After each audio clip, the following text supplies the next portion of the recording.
we're going to look at what does it mean to kind of plan. What does it look like to build a workout with flexibility? So it's a little bit different than that of muscular strength and endurance. It's different than cardiovascular endurance, but it follows the same kind of guidelines and principles. And so we take that and we set goals. And the goal for flexibility exercises is always just to attain a normal range of motion. To attain a normal range of motion.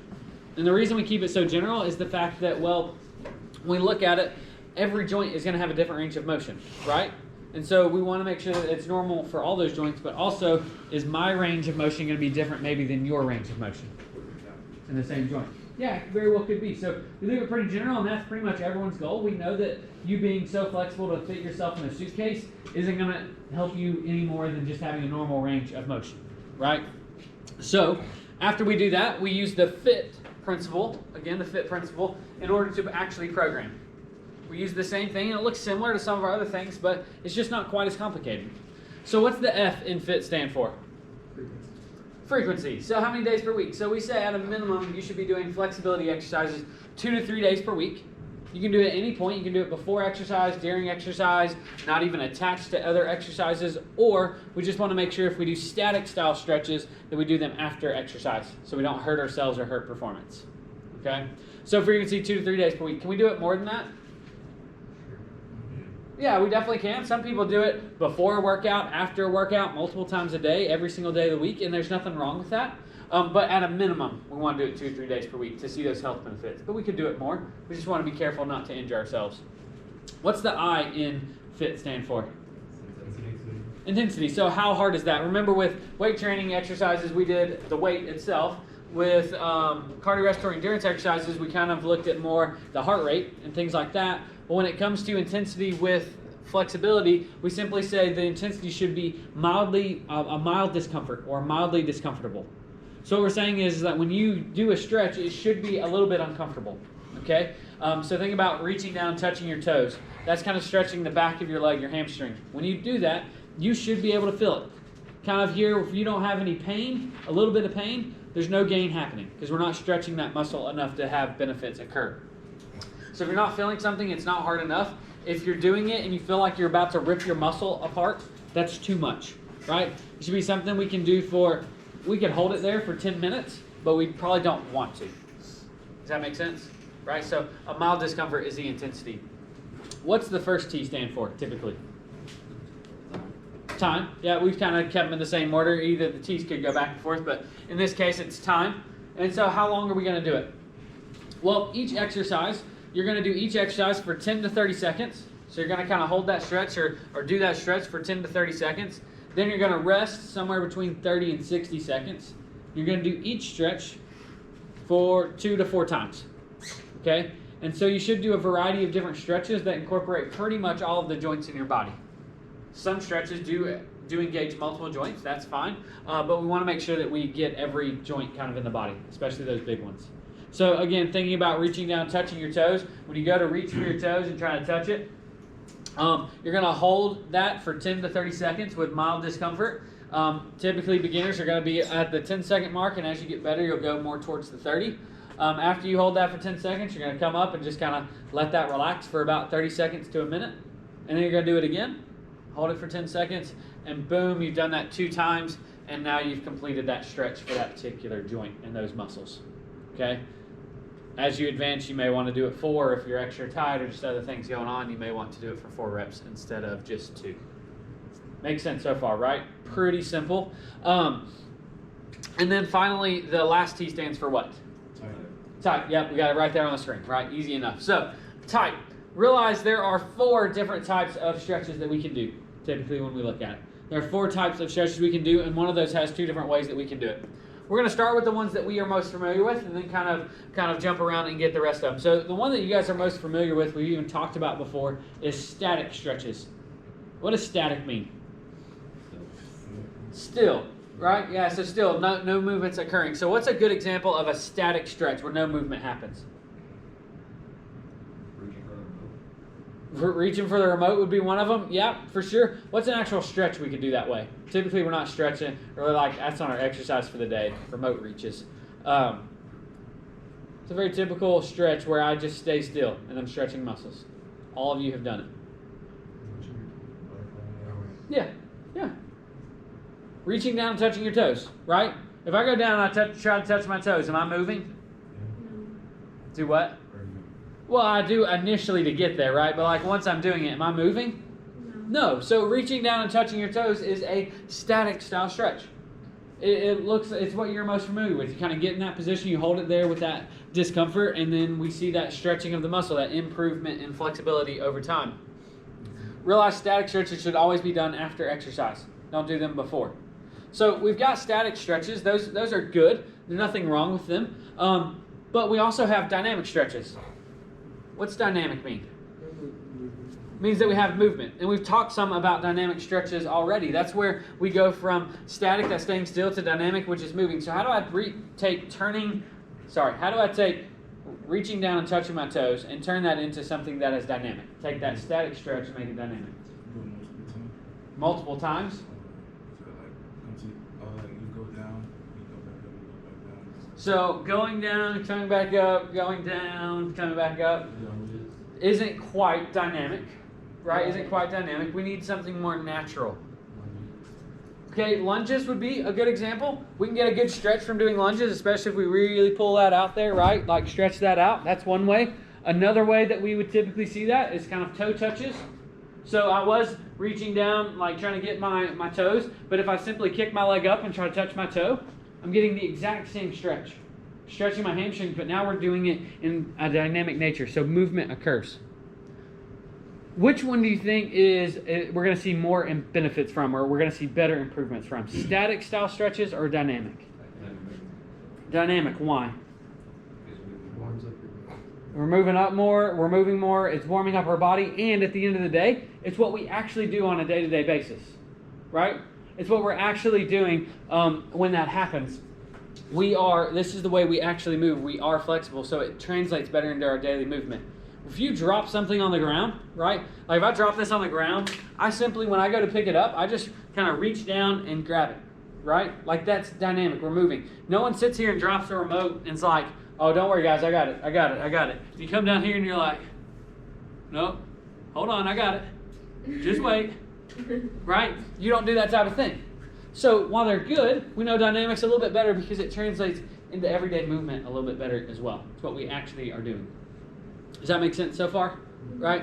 So then from there, dynamic is better than static. Let's talk about ballistic, this one in the middle. We kind of skipped it.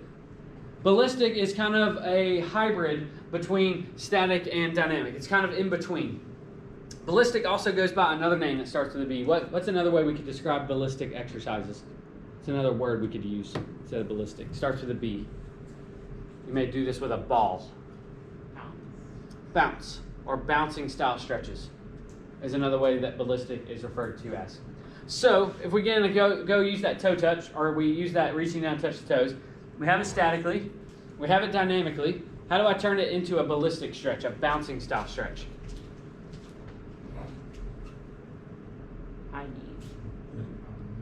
You said it earlier. That was the same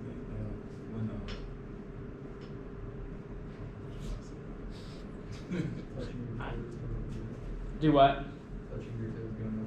So it's kind of a bouncing style, so we're going up and down. So again, static was going down, just touching my toes and holding it. Dynamic was kind of kicking my foot up to touch it. Bouncing style would be where I go down and I can't really touch my toes, and so then I'm going to start to bounce, right? Coming up and down, and I'm using my muscles to force myself lower. And after we do it for a few times, what I can do is I can almost instantly start touching my toes where I couldn't before. We see that happening. We see that increase in it. Bouncing or ballistic style stretches. Where do you think these fall? Do you think these are better than dynamic stretches? Do you think they're worse than static? Or do you think they fall somewhere in the middle as far as effectiveness and good for us and things like that? Middle? Some of you think? You guys got to speak up. I'm deaf. We've said this 1,000 times. Speak up. What'd you say? Middle? Anything other than middle? No? All middle? Well, you're all wrong. Okay?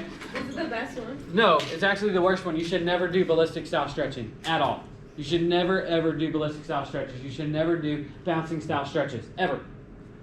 The reason for that is because of the way they work. The reason that I'm using my muscles and I'm forcing my body to go into this, literally when I just did it a second ago, I was putting thousands of pounds of pressure on my hamstring muscle. And I'm very, very likely to tear it or to blow it out. I know I did it one day in this class, like because I do it as an example all the time. I'm going to blow out my hamstring.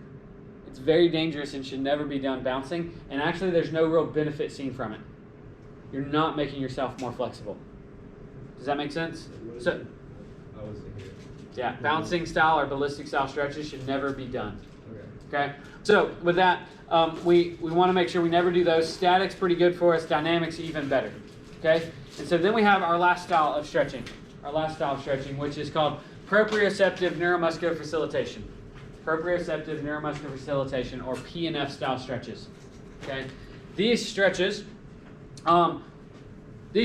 if we look at the name, proprioceptive facilitation, we're facilitating something, but neuromuscular really should start telling us something, right? The back half of the word muscular, well, what are we going to be influencing with this particular style? Muscles, right? What does neuro usually having to do with? Neuro. Your brain, right? So remember earlier we talked about your nervous system, your brain affecting our flexibility. In this PNF, or proprioceptive neuromuscular facilitation style stretching, PNF stretching, we're actually going to work on the muscles and we're going to work on the brain a little bit. We're going to use the brain to help us make us a little bit more flexible. We're going to train it to let us be a little bit more flexible. So when we do it, we do have two types, and we'll talk about how we do these two different types. But the first one we're going to look at is passive. Okay, passive PNF style stretches. Most of you have probably never heard of PNF style stretches, but some of you have actually done them, or at least seen them done. Okay, and you didn't even realize it.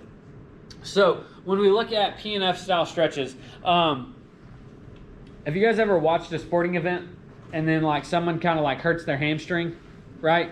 And then the athletic trainer comes out or someone comes out and they're trying to stretch it out. How do they stretch out like a professional athlete's hamstring with someone else doing it? Like 180 degrees. Yeah, so you see that person kind of laying on their back on the ground and they kind of have one leg straight out and the other leg comes up in the air and they're trying to like keep their leg straight and like force their knee to touch their nose. You guys know what I'm talking about there? That person is doing PNF style stretching. Believe it or not, they're actually doing it. And so the way that works is if you really watch closely on that video, they're taking and they're stretching, basically pushing that leg, trying to get their knee to their nose, and they're stretching the hamstring. It's the exact same thing as like touching my toes, okay? But if you really pay attention, what you'll see is you're going to see them push that leg, and they're going to hold it there for a couple seconds, and then you're going to see them rock back just a little bit. That leg relaxes, and then you're going to see very quickly they push that leg again. And you're going to see them stop, and then push it again. Very small movements. And what you're going to see is that leg slowly go closer and closer to their face. Is it like whenever you're stretching with someone, with your legs together and you go? A little bit, but not as much. I mean, we're not coming way back with the leg. It's literally like a small little rock back and we push again. Small rock back and we push it again. And what happens is the body, when you're pushing that leg, trying to get the knee to touch the face, the body is literally saying, ooh, let's not do that. That's going to cause an injury. The brain's stopping it from going any further, saying, nope, we're going to stop it right here. And then you relax, and the body's like, ooh, we avoid that. We avoid that injury. And then very quickly that person pushes the leg again, and the brain doesn't have time to react, so it goes a little bit further until it kicks in and says, ooh, this is dangerous again. And we relax, and the brain's like, ooh, we dodged that bullet, and then the leg starts going again, and it takes a few milliseconds for it to catch up before it stops, and we get a little bit further and a little bit further. Does that make sense? Right? And so this is PNF stretching. We can do it with someone's help, so that's trainer style, or you could even do it on your own. Throw a towel around your ankle and pull it towards your face, and then relax and then pull it again, and relax and pull it again. We can do that on our own. This is passive style because the muscle that we're stretching or the body part we're stretching is fully relaxed. It's not having to do anything. So I can even do it with my arm. I can start, oh God, I'm so stiff. We can start here and start pulling my arm back, and I relax, and we pull it back. And we relax and we pull it back. And as you notice, we're starting to get a little bit further and a little bit further with my arm every single time. Okay, so that's passive style.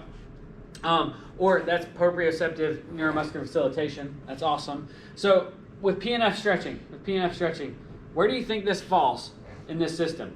Do you think that it's something that we shouldn't do at all, kind of like ballistic? Do you think it's better for us than static? Do you think it's better than dynamic? Like, where do you think this falls? I mean, considering that it's practice at the highest level of athletics, I think it's kind of like similar. Somewhat good? Yeah, I mean, there's got to be benefits to it.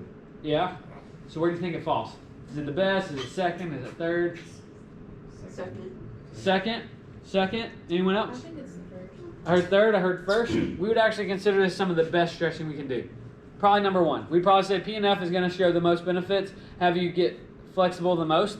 Dynamics next, statics pretty good, and then ballistic we should never do, right? But if we're doing any of them, we're happy.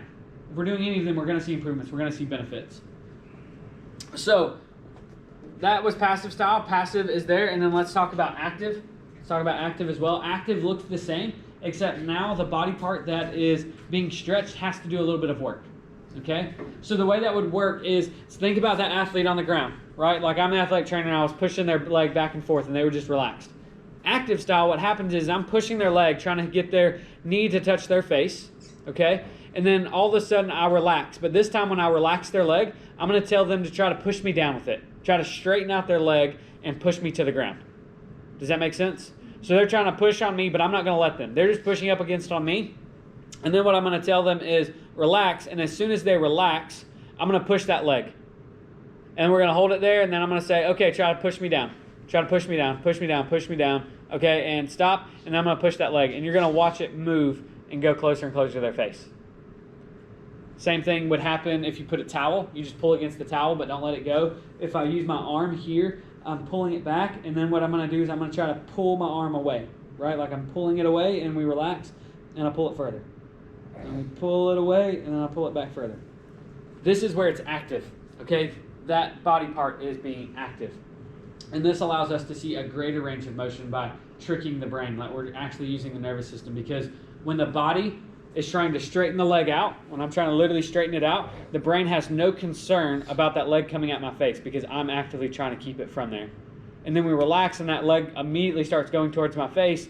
The body takes a second for it to realize what's going on, and so we get a better stretch before the body catches up. And we keep doing that. And we teach the brain to let me go a little bit further and a little bit further. That makes sense? Right?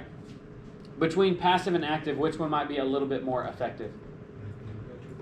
Active is a little bit more effective than passive. You guys following this? Right? Not too complicated with it at all. So we've got the fit principle covered. We kind of got that. So we're almost done with our flexibility chapter already. We're almost done with it, actually. And so the only other thing we want to cover is one of the things that flexibility can affect is actually your back. Okay? Your back is a very important piece of your body. And a lot of people suffer from back pain, especially lower back pain, throughout their lives. And so your book kind of talks about it at the end, but also talks about it kind of mixed throughout, about back pain. And so we just want to focus on that for a couple of slides. First of all, when it comes to back pain, we really are talking about your spine. Your spine is what is the main part of your back, and your spine is really important. First of all, your spine provides support. What does your spine support? Well, not necessarily your entire body, but your entire upper body. Your spine supports your entire upper body. Your lower body is supported by your legs and your hips, right? Kind of runs through. But think about when you get to your waist, when you get above your hips, the only thing that connects your lower body to your upper body is your spine, right? And then it comes up from there. So you got to think all of your upper body is supported by your spine. And so if the spine gets damaged, or if something is not going right, well, that could really be affecting your entire upper body, right? Or anything that happens in the upper body could be affecting your spine, because it's how we're transferring that all the way down to our legs for support. So it supports us. Our spine also protects something. What does our spine protect? Cord. Motor cord? What's that cord called? The spinal cord. Yeah, it's the spinal cord. Yeah, it was actually just in the name. So you have a spinal cord. Part of your central nervous and your peripheral nervous system is running down your spinal cord. You have nerves that are going to your entire body, and those come from the brain and go down your spinal cord till they kind of branch off and go where they need to go. It protects that cord. Literally, it's protecting it. And that's super important. If that cord gets damaged, well, cool, that could be some major life changes for you. Could mean where you can't walk. Could mean that you can't breathe. Could mean that you don't feel certain things. So it's protecting that spinal cord. Your spine is also a place for muscle attachment. So your muscles have to attach to bones for movement, right? So think about your bicep. It's attached up here at your shoulder, and then it's attached right here at your forearm. And that allows us to move that body part. a lot of the muscles in your upper body are attached to your spine in one spot or another to allow for movement. Most of the muscles in our upper body are in some way attached to our spine, and so it allows for us to be able to move. It's very important for that. So if our spine's injured, all movements of the upper body could be affected, not just those that actually move the spine themselves. And so finally, does our spine move?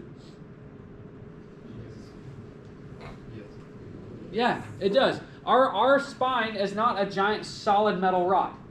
And that's a really good thing. If our spine was one solid piece, then what would happen is we'd have perfect posture all the time, but we couldn't move it, and so it would make some things difficult. So if I was teaching you and my spine was a solid rod, right now for me to look at you, I'd kind of have to like bend over at the waist. If someone comes at that door, I can't turn my head and look. I'd literally be like, hello, sir. Right? Like, this is what we would be. When you sit down, like, you just sit down. It'd be straight as could be.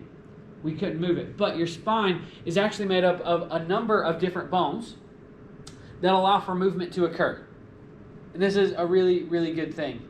That movement allows for a lot of things, but it also causes issues. Realize these vertebrae is what we call these bones. We have a bunch of vertebrae stacked on top of each other, and each one of them, between each vertebrae, is a joint that allows for movement. Twisting, turning, all kinds of different things. And so realize that with that, where two joints come together, or where two bones come together, we have a joint, and in between that we have a joint capsule, right? Remember us talking about that with the other bones, right? The other joints, we have that joint capsule. Well, between vertebrae, we have what's called a disc. Okay? You guys ever heard of someone a disc? Like maybe they had some problem with a disc in their back? Well, that's the joint capsule between two vertebrae.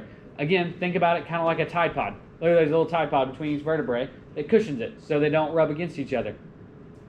If someone herniates a disc, well, that's where that Tide Pod just kind of exploded and that gel started to like kind of come out the side of it. If someone has compressed disc or a compressed spine, it's where those Tide Pods have gotten really, really flat and the bones are almost rubbing against each other. This can cause issues. And so with our spine, we want to make sure that it moves as well to keep those healthy. We want to do everything we can to keep those joints and those joint capsules healthy, those discs healthy. Our trunk muscles are the main thing that keeps our spine in the correct position. Your spine wants to have a natural kind of curve to it. So at your lower back, it kind of curves in a little bit, and at your upper back, it curves out just a little bit, kind of at your neck. And so your muscles, your trunk muscles, like your abdomen muscle, your back muscles, are responsible for holding that in the correct position. If our muscles don't have enough strength, or they're tight, or if they don't have enough muscular endurance, this can allow our back to not be in the proper position. And so this could add pain over time and cause damage over time because it's not transferring weight. It's not moving correctly. Yes? So how does like scoliosis happen? So what scoliosis is where your spine actually goes to the side, starts curving to the side.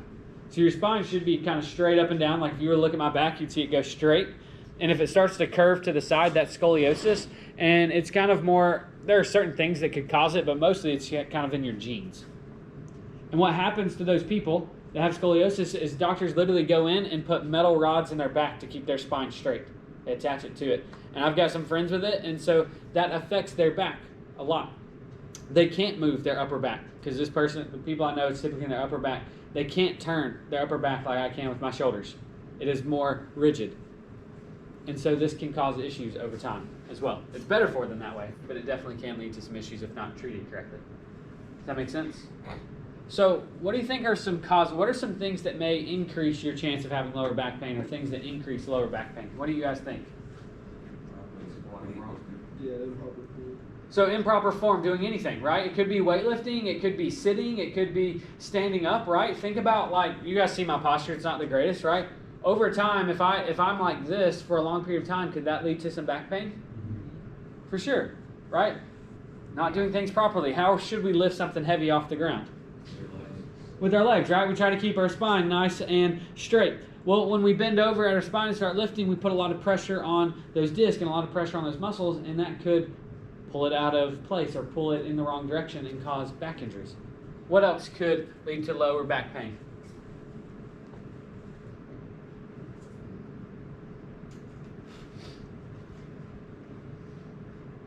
Like a lot of activity in like a short amount of time. Say that again.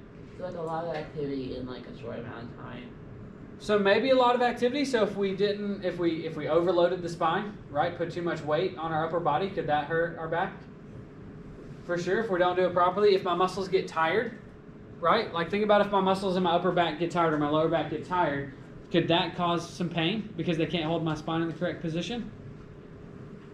For sure, for sure. So let's talk about some ways we prevent it, which is also going to talk about some causes. So prevention is the biggest thing. It's really hard to treat back injuries. We would prefer to prevent them. And so one way we can do that is by reducing our upper body weight.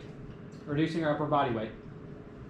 Think about it. The more weight I have in my upper body, the more pressure I'm putting on my spine to transfer to my lower body. So reducing a little bit of that weight can help. Not smoking. So smoking is not going to help your back pain, but not smoking is actually going to be good for your back. And this could be smoking anything from tobacco to vapes and e-cigarettes to marijuana to spinach leaves. It doesn't matter if you're smoking something. There are chemicals being introduced to the blood, and they love to destroy those discs in the back. And so we know that smoking is not stopping smoking is going to help improve your back health. Realize not spending time in reducing how much time you spend in any one position is going to help reduce back pain.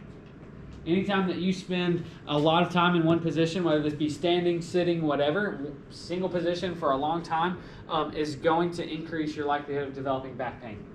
And that's because muscles start to get tight when they're in a certain position for a long time. So you guys remember in high school those days where you had to take like exam after exam and you like couldn't get up out of your seat for almost anything, right? Hours and hours at a time.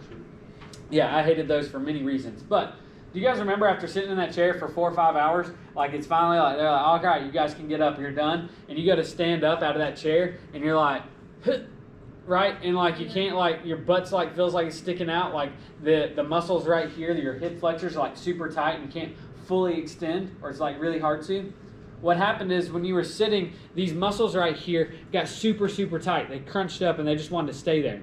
And so when you go to stand up, they can't go back to where they were. They've kind of become a little bit inelastic because of all that time. And so what that does, that pulls our hips out of place and it pulls our spine in the wrong direction. And so it could lead to some back pain for a short time or a long time if that continues to happen. Yes? That means like sleeping is bad for your back? Because you're just laying down in the same position for 8 hours straight. So sleeping's a little bit different. So like the laying down position usually is allowing all of our muscles to be relaxed. But we do know that extended periods of that, so maybe more than sleeping, right? But if you're spending days and days in bed, we know that can lead to some back issues, for sure. There are people that have that maybe in hospitals and other things, so we do have to be careful. Some things are worse than others, right? And it depends on the muscles. Sleeping itself, usually pretty good for you for 8, 9, 10 hours a day, but if you were to lay around all day, like when you're sick, you may start to notice that, for sure. Good question. If you use supportive items, this could actually lead to back pain as well. So we want to reduce the use of supportive items like back braces. Back braces that help support your back and make sure it's in the correct position are good short term, but not so good long term. So if you're using them once or twice, so 30 minutes here, 30 minutes there, okay, that's fine. But think about if you use a back brace and maybe you're at a company that forces you to use a back brace because you lift heavy boxes. Or I see a lot of movers, like people who move people all the time. They're using a back brace to make sure they don't injure their back. Well, a back brace helps support your back and make sure it stays in the proper position. That's the idea of a back brace. If this brace is keeping my back in the proper position, what is not having to work to keep my back in the proper position? Muscles. And if my muscles aren't working, what happens to them? They get weaker. So extended use of supportive items actually puts you more at risk to injure your back and for it to hurt because your muscles get weak and those no longer are able to hold them in the correct position. So it's actually pretty common, people who wear back braces that work 40 hours a week, 50, 60 weeks a year, or for many, many years in a row. They're fine at work when they're wearing that back brace, but if they go home without that back brace and they go to pick something up they've done 1,000 times, well, their back can't keep them in their proper position and they wind up hurting their back because their back muscles have gotten weaker. So it's actually better for employees to work on building their muscular strength and endurance in their back than it is to use a supportive item. But companies want the easy way out. Yes? So how about when you squatting and you use a back brace for that? Is it like... So are you talking about, so he's asking the question of when you squat or when you're working out like in a gym lifting weights, what about using that back brace there? So when you work out, is it an actual back brace or is it a weightlifting belt? Okay, so the big heavy leather belt, is that what you're talking about? So realize a back brace supports the back. You feel the pressure in your back and it forces you into the correct position. A weightlifting belt made out of leather typically is not supporting your back. Most people that have a back brace on when they're weightlifting, if you look at it, you can just slide your hand all the way down the back. It's not supporting their back muscles. What it's actually doing is putting pressure in your abdomen, causing intra-abdominal pressure, which is good for weightlifting and helps that way. It's not actually supporting your back. Yeah, there's some science behind that. So that's a good question. So not too much of a concern. Again, we don't want to rely on them. Using them occasionally, great. We don't want to rely on them, just like anything. Making sure you warm up is a good thing to help prevent back injuries. Doing a proper warm up and stretching each day is great for that. And then making sure that you progress gradually. So when you do something, whatever it is, whatever you're doing, whatever activity, everything in life, slowly work your way up to where you want to be. That way you don't cause an injury because your muscles aren't ready or your body doesn't know how to get in the right position and do it correctly. If you do injure your back, we tell you that you need to give it acute rest. So that means you need to stop using it for a short period of time. Yes, laying in bed would probably be the best way to give it rest, because if we're not laying down in bed, we're probably using our back in some way, which is going to take it longer to heal. But that's not always practical, so you rest it as much as you can. And then once you kind of give it some rest and it starts to heal, you want to limit that use and slowly work your way back up to where you were. Don't jump right back into